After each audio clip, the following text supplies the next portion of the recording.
ভাই এই যে পিনাকি ভট্টাচার্য, ইলিয়াস হোসেন, কনক সারোয়ার সাহেব, উনারা যা চায় তাই তো হচ্ছে। খেয়াল করে দেখছেন, ওই যে 32 নম্বরে যেটা ঘটাইতে চাইছিল তাই ঘটছে। উনারা যেটা চাইতেছে ওইটাই হইতেছে। উনাদের সঙ্গে কি সম্পর্ক আমাদের বাংলাদেশ সরকারের? উনারা কারা? হায় হায়, উনারা যেটা চায় সেটাই তো হয়। জয় বাংলা করতে চাইছে, আমেরিকা জয় বাংলা কইরা দিল। ওদিকে দেখুন ভারতকেও জয় বাংলা কইরা দিছে। ভারতের পরাজয় ভাই, পরাজয়। মুসলমানরা তো গরুর মাংস খায়, আর গরুর মাংস ভাই খুব গরম, রক্ত গরম করে দেয়, কখন না পারমাণবিক বোমা মাইরা দেয়। সেইটার ভয়েই কিন্তু আজকে যুদ্ধ বন্ধ ঘোষণা করলো। আর একই জিনিস বুঝতে পারছে আমেরিকার গোয়েন্দা বিভাগ। হায় হায়, পাকিস্তান আর্মি গরুর মাংস খায়, রক্ত গরম, কখন না ওইটা মাইরা দেয়। যার জন্য তাড়াতাড়ি মোদিকে ডাইকা বলছে, এই হাত মিলাও, হাত মিলাও, যে কোনো সময় মাইরা দিতে পারে, এরা গরুর মাংস খায়। আসসালামু আলাইকুম। বাণিজ্য মেলায় তো আমরা গেছি, দেখছি না ওই যে সংসদ ভবনের পিছনে যে বাণিজ্য মেলা হয়, ওইখানে পাকিস্তানের স্টল দেয়, ইরানের থেকে আসে, আবার চীন থেকেও আসছে একবার দেখছিলাম আমি। ওই যে হান্ডি পাতিল জাতীয় কি কি জানি বিক্রি করতেছিল। তো ওই বাণিজ্য মেলা কিন্তু আবার সোনারগাঁও হোটেলেও হয়, শেরাটন হোটেলের লবিতেও হয় বাণিজ্য মেলায়। ওইখানে আবার স্যুটটাই পরা মানুষজন যায়, যারা ব্যবসা বাণিজ্য করে তারা যায়, আবার ক্রেতাও যায়। ওইখানে কি হয়, ধরেন এই যে স্যামসাং টেলিফোনের বাণিজ্য মেলা বসলো, বা বিভিন্ন দেশের টেলিফোন বসলো, কম্পিউটার নিয়ে বসতে পারে, আবার রোবট নিয়েও বসে। কিন্তু কোন দেশ কেমন রোবট বানাইছে ওইটারও বাণিজ্য মেলা হয়। ঠিক তেমনি একটা বাণিজ্য মেলা হয়ে গেল ভারতের আকাশে, হ্যাঁ, কাশ্মীরের আকাশে, আবার পাকিস্তানের আকাশে, দুই আকাশে একটা বাণিজ্য মেলা বসছিল। এই বাণিজ্য মেলাতে আসছিল ফ্রান্স, আসছিল ইসরায়েল, আসছিল রাশিয়া, আসছিল। এরা ছিল ভারতের আকাশে, ভারতের আকাশে, ভারতের মাটিতে এবং আকাশে। ভারত আর পাকিস্তানের আকাশে মরণাস্ত্র বাণিজ্য মেলা বসছিল। হ্যাঁ, মরণাস্ত্র নিয়ে কার কাছে কি ধরনের আধুনিক মরণাস্ত্র আছে মানুষ মারার জন্য, তারই একটা বাণিজ্য মেলা হয়ে গেল কিন্তু এক সপ্তাহের মধ্যে। হ্যাঁ, এই বাণিজ্য মেলা শুরু হয়েছিল ওই যে পেহেলগামে। হ্যাঁ, পেহেলগাম থেকে উদ্বোধন হয়েছে। এখানে দেখেন, পেহেলগাম থেকে পাকিস্তানের বর্ডার না হলো 200-250 কিলোমিটার। ওই 200-250 কিলোমিটার ভিতরে আইসা 26 জন মানুষকে এবং বাইচা বাইচা হিন্দুকে মাইরা উদ্বোধন করছিল। হ্যাঁ, উদ্বোধন হয়েছিল ওই বিশ্ব অস্ত্র বাণিজ্য মেলাটা। আর এই বাণিজ্য মেলার ফলাফল কি? টোটাল বাণিজ্য মেলাটাই ফ্লপ হয়েছে এই ভারতের কারণে। কারণ ভারতের কাছে যা কিছু ছিল সবই টিনের তৈরি, কোনোটাই টিকলো না। দেখেন, পাকিস্তানের কাছে যা কিছু আছে ভারত আন্দাজই করতে পারে নাই, কল্পনাই করতে পারে নাই। এই যে সবাই খালি র র বইলা বুঝছেন, মাথাটা খারাপ করে দেয়। ভাই তো র তো জানেই না পাকিস্তানের কি আছে না আছে, কিচ্ছু জানে না। যুদ্ধটা লাগার পরই টের পাইছে। আর আমি খালি ভয় পাইতেছিলাম কি জানেন, হায় হায়, পাকিস্তানিরা তো গরুর মাংস খায়, আমরা মুসলমানরা তো গরুর মাংস খাই, আর পৃথিবীর সবচেয়ে দামি মাংস হইল গরুর মাংস। আর ওই গরুর মাংস খাইলে ভাই রক্ত গরম থাকে। ওই যে পারমাণবিক বোমা যেটা আছে ওইটা আমার ভয়, ওইটা না মাথা গরম করে মাইরা দেয়। হ্যাঁ, আর এই ব্যাপারটাই ধরা পড়ছে কোথায় গিয়া জানেন? আমেরিকার গোয়েন্দার হাতে। আমেরিকার গোয়েন্দারা তাড়াতাড়ি মোদিজিকে ডাইকা কানে কানে বলছে, তাড়াতাড়ি আপোষ করো, দুজনে মিলা পয়সা পড়ো আলোচনায়। হায় হায়, আমাদের কাছে রিপোর্ট আছে যে কোনো সময় মাইরা দিতে পারে, যে কোনো সময় পারমাণবিক বোমা মাইরা দিতে পারে, কারণ এরা গরুর মাংস খায়, এদের রক্ত গরম। ভাই সত্যি কথা, মাইরা দিত কিন্তু যদি আপোষ না করতো, আপোষের হাত না বাড়াইতো। আরে যুদ্ধ যেদিন লাগছিল সেদিনই তো দেখছেন ভারতের একটা গ্রামে সাদা পতাকা উড়ায় রাখছিল। তার মানে কি ভারতের জনগণ এই যুদ্ধের পক্ষে না, শান্তি চায়। ওদিকে আবার দেখেন খালিস্তান, ভারতের ভিতরেই 2 কোটি শিখ, ওরা বলছে যে আমাদের বুকের উপর দিয়া যায় পাকিস্তানে হামলা করতে হবে। দেখেন ভারতের বিরুদ্ধেই ভারতের মানুষ। এই মোদিজি কিন্তু টিকবে না, বাঁচবে না মোদিজি। ওই যে ময়ূর রঞ্জন কই রে ভাই, তুই বল আইসা, বাঁচবে এই মোদিজি? বাঁচতে পারবে? এই যুদ্ধে তো হাইরা গেল। এই যুদ্ধের মধ্যেও জানেন হিন্দুবাদী রাজনীতি করছে, ওই যে অপারেশন সিন্ধুর নাম দিয়া, ওইটা কিন্তু হিন্দুবাদী রাজনীতি।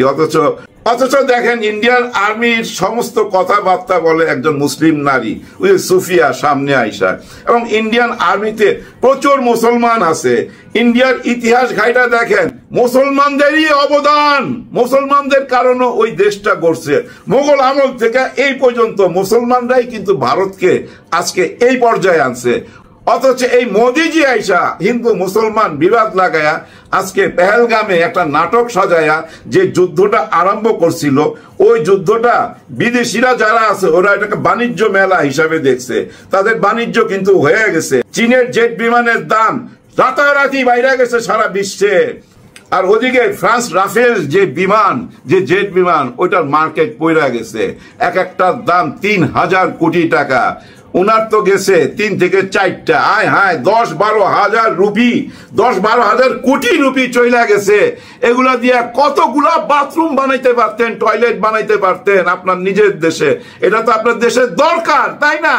কি কারণে যুদ্ধে জড়াইছেন? এই যুদ্ধে গেছিলেন ইসরায়েলের ইশারায়, তাই না? রাশিয়ার ইশারায়, ওদের ইশারায় না। ওরা আসলে আপনাকে না বাঙ্গি বানাইছে, বুঝে তো যে এই চা বানাইতে হয়েছে। এর মাথার মধ্যে আন্তর্জাতিক খেলা খেলবে না, এর উপরে ব্যবসা বাণিজ্য কইরা লও। ব্যবসা বাণিজ্য কইরা ফেলাইছে, ওই যে বাণিজ্য মেলা বানায়া যা করার কইরা ফেলাইছে। আপনার তো চলে গেছে হাজার হাজার কোটি ডলার। এই টাকা কই থেকে তুলবেন? ভারতের জনগণের থেকে, ট্যাক্সের থেকেই তো তুলবেন, তাই না? কিন্তু পারবেন না। আপনার দিন খারাপ, আপনার পতন চলে আসছে। তো হ্যাঁ, কনফার্ম থাকেন আপনার পতন চলে আসছে। কারণ কি? ওই যে 5ই আগস্টেই কিন্তু আপনি একটা ভুল করছেন, ওই ভুলের কিন্তু ছোঁয়া লাগছে। কুফা বলে তো একটা জিনিস আছে, সেটা তো মানেন, তাই না? এগুলো তো আপনারা বেশি মানেন। দেখেন যুদ্ধে বিমান পাঠাইবেন, ওইখানেও কিন্তু আপনারা নারকেল ভাঙতেছেন, লেবু দিতেছেন, সিন্দুর লাগাইতেছেন। তার মানে কি? আপনারা কতটা ধর্ম মানেন, তার মানে আপনারা কতটা ধর্ম কর্ম করেন, এটা বুঝাইতেছেন। কিন্তু অলক্ষী জিনিসটাও তো মানে আপনাদের দেশে। হ্যাঁ, আমি দেখছি প্রত্যেকটা বিজনেসম্যান অলক্ষী জিনিসটাও মানে। আজকে যে মরণ অস্ত্রর বাণিজ্য মেলা করতে গেলেন, কুফাটা তো 5 তারিখই লাগাই রাখছেন। ওই কুফার কারণেই কিন্তু হাইরা গেছেন। দেখেন কত সুন্দর মিল। এদিকে কিন্তু জয় বাংলা হয়ে গেল, আর ওইদিকে আপনাদেরকে জয় বাংলা কইরা দিল পাকিস্তান। হায় হায়, এই টাইমে আমার মনে পড়তেছে পিনাকি ভট্টাচার্য দাদা, আপনি কি জ্যোতিষী নাকি? হ্যাঁ, আমি জানি না আপনি কে, আপনার কি পরিচয়। আপনার একটা পরিচয় আছে যেটা আমরা জানি, সেটা না।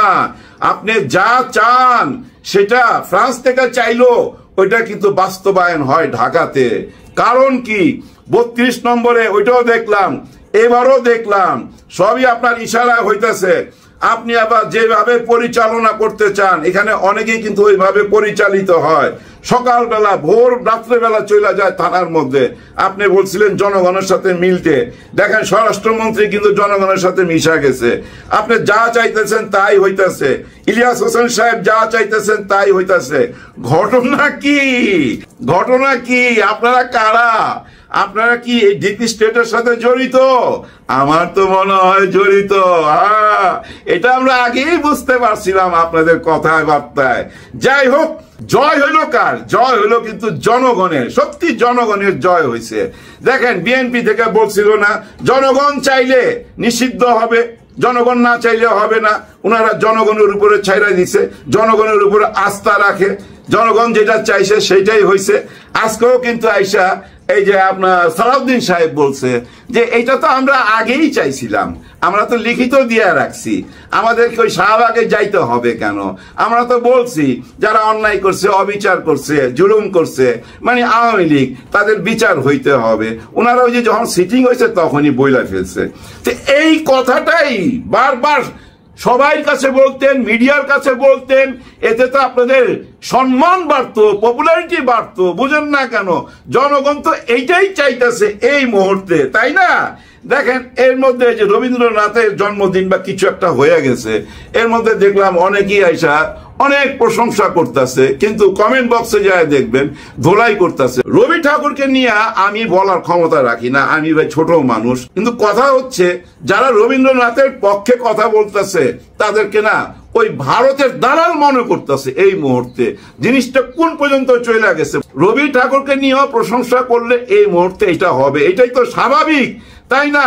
অথচ আপনারা রাজনীতিবিদরা ওই রবি ঠাকুরের প্রশংসা করেন, আর করেন মনে মনে করেন। এই মুহূর্তে কি বলতে হবে, কি করতে হবে এটা বুঝেন না কেন? না বুঝলে না এই কমেন্ট বক্সে চলে যাবেন।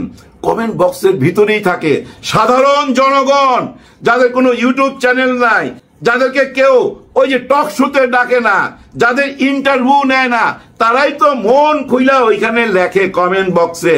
আগে সরকারের আমলে দেখেন নাই, উনার সরকারের কেউ যদি মারা যাইতো অথবা কেউ যদি অ্যাক্সিডেন্ট হইতো, কমেন্ট বক্সে আলহামদুলিল্লাহ লিখতো। তার মানে কি, কিসের ইঙ্গিত দেয়? ভালোবাসার ইঙ্গিত দিল। এটা ভালোবাসার না, ভালোবাসার বিপরীতে কি সেটারই তো ইঙ্গিত দিল, তাই না? এই ইঙ্গিত থেকে, এই কমেন্ট বক্সে থেকে বুঝে নিবেন এখানে সাধারণ জনগণ থাকে। আর সাধারণ জনগণের উপরে আপনাদের এতই ভরসা, যেমন আওয়ামী লীগের বিচারটা ছাইরা দিচ্ছেন সাধারণ জনগণের উপরে, ঠিক তেমনি নির্বাচনটাও ছাইরা দেন, ঠিক তেমনি ডক্টর মোহাম্মদ ইউনূস স্যারের উপরে ছাইরা দেন। উনি বিচক্ষণ মানুষ, সারা বিশ্ব ওনাকে সম্মান করে, উনি জানে কখন কি করতে হবে। দেখেন উনি বলছিল আমাদেরকে যুদ্ধের জন্য প্রস্তুত থাকতে হবে। কেন বলছিল?